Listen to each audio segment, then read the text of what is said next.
Pisces, here's your story. So normally I don't do reversals, but three cards specifically jumped out in reverse and it just called out to be understood that way, and so I didn't change them around. Um, and with the overall message that I'm getting here, I can see why they're being called to be read that way. And so the first card that came out here is whoa, hey, it's still jumping, the Judge, but it was in reverse. And the way that all these cards came out, wow, it keeps slipping out of my hands and falling. Really jumping out. Okay. The way that everything got presented to me, so we have these groups, the archetype cards. It came out in a group of three, and so the first group were these two upside down reverse cards, the Judge and the Gem, and then the last one is Althea. That's how you say it. I like to say it that way, Althea.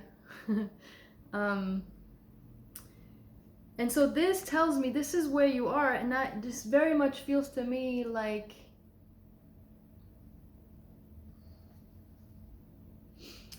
something, someone, some people in your life, in your childhood, were so judgmental of everything, or very controlling or manipulative,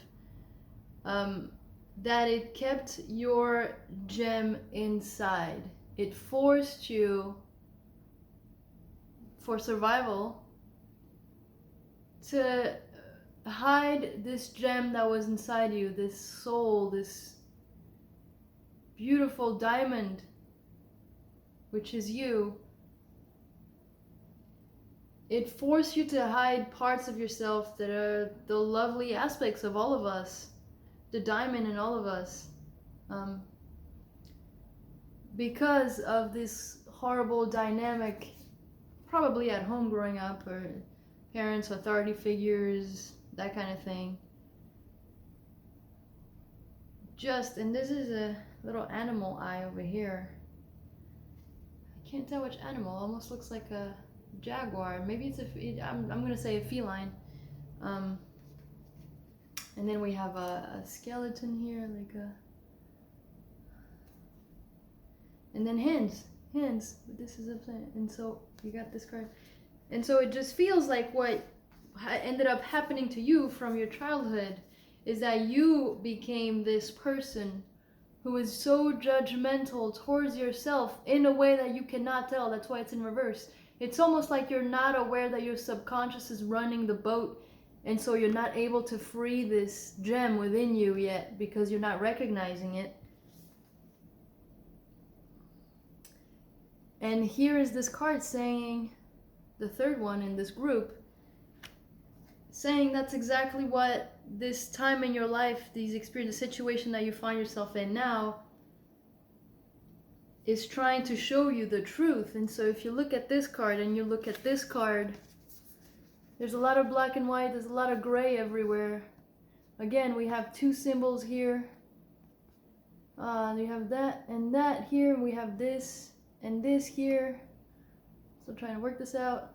And then we have the black and white. The black and white is just, everything is just fine. Look at the truth. There's a truth here that you cannot see because this is in reverse, but it's becoming very, very obvious, and it's getting louder and louder in your life that they're trying something. Your guides, or the situations, your circumstances in life right now are really pushing you to look at yourself and these aspects of yourself that you were taught and that you were conditioned to create within yourself. It's almost like you're so disconnected from understanding that your subconscious is running your life that you are not seeing the truth. So this is specifically if, for example, you might have traits of a manipulator, or somebody who likes control, but control in a way that you can't even tell, or it's almost like a covert nature of yours.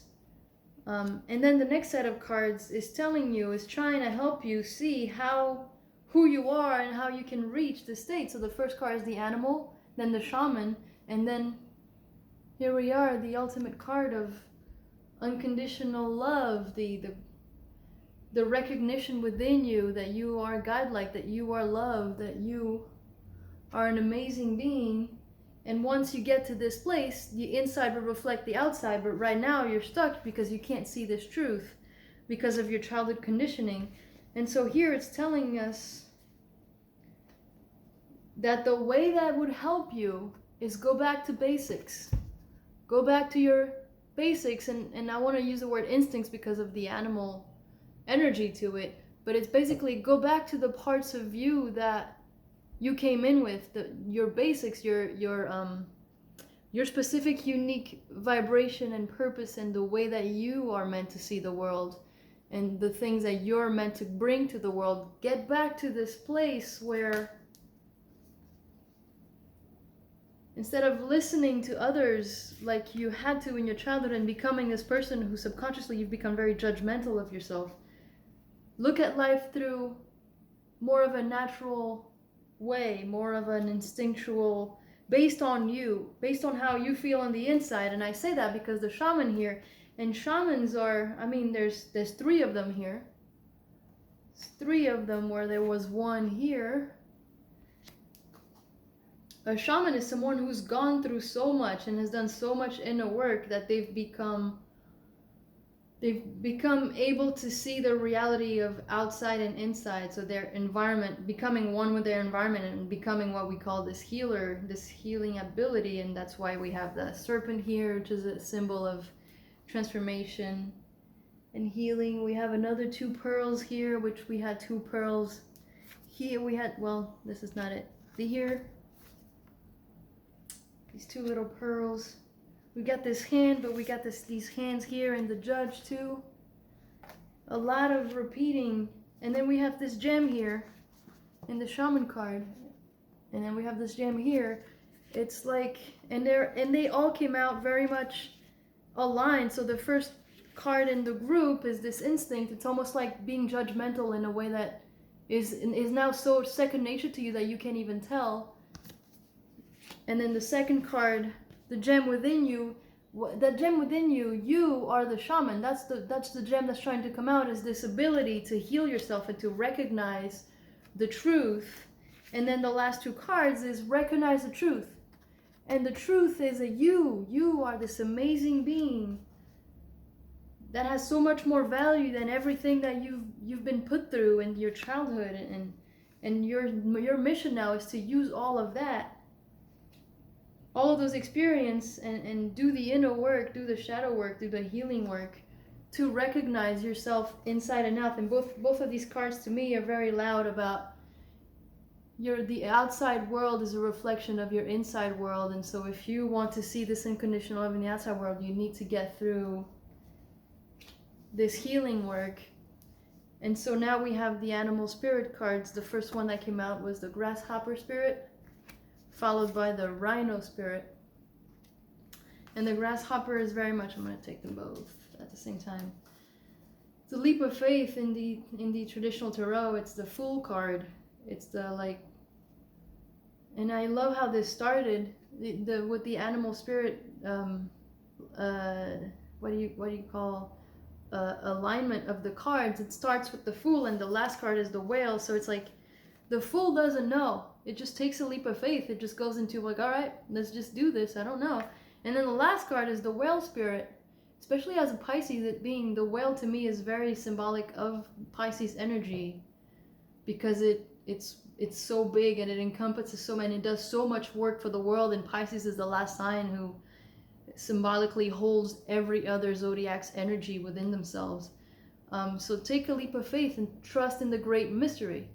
You are in that place of the unknown, and I think it's both telling you, yeah, the unknown, you're not aware that you're actually creating your reality, and if your reality right now is really harsh, that's why.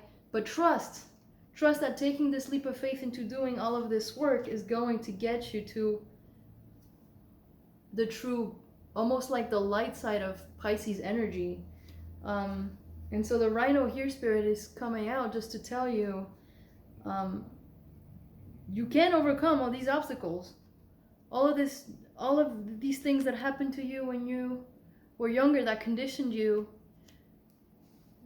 to act and be the way that you are right now, you can't overcome all of that. You can't do the healing work if you believe in yourself, squirrel spirit. And again, to me, the acorn is such a symbol of like, I always get this, the energy of the acorn to me is like the entire universe is without that little acorn. Everything lives in that little acorn in there. All you gotta do is open it yourself, like squirrels do, to get to your inner parts. But like getting through it is gonna be hard. It's a lot of work to get through this carcass, to get into the inner part of the acorn. But once you do get there, guess what's going to happen? You will find your song.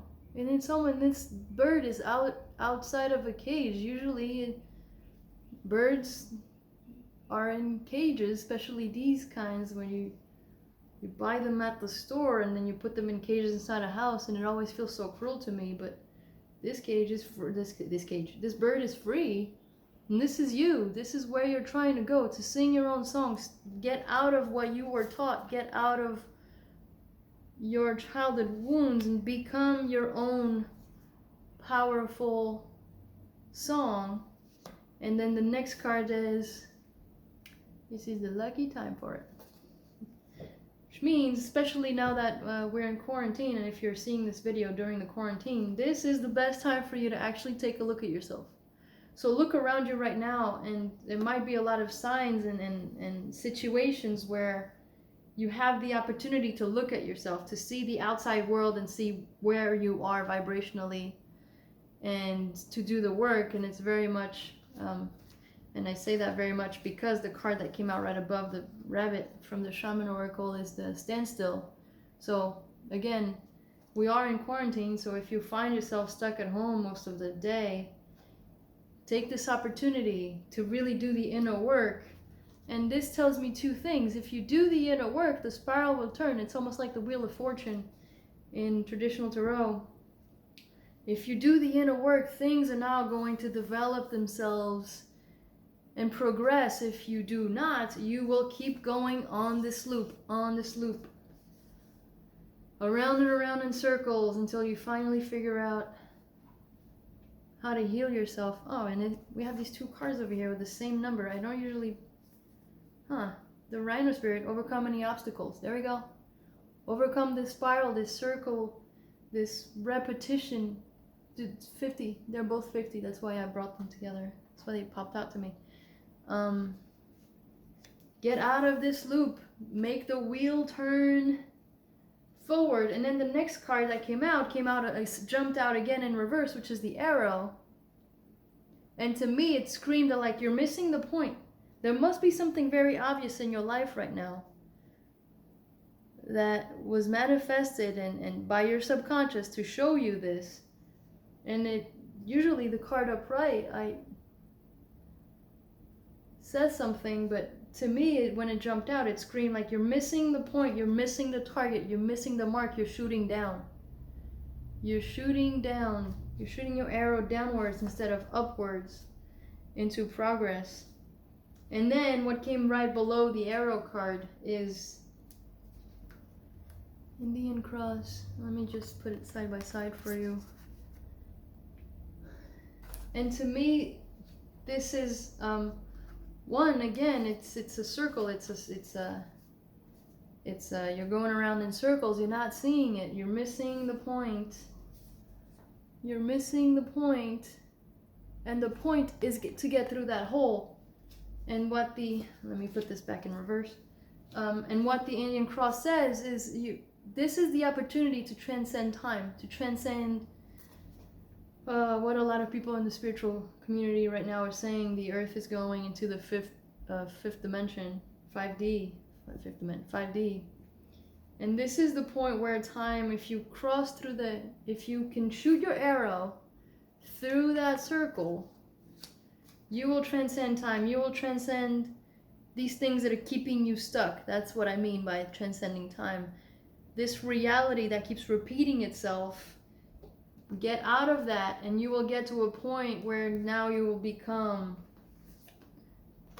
the shaman inside of you will come out, and you can finally reach the point where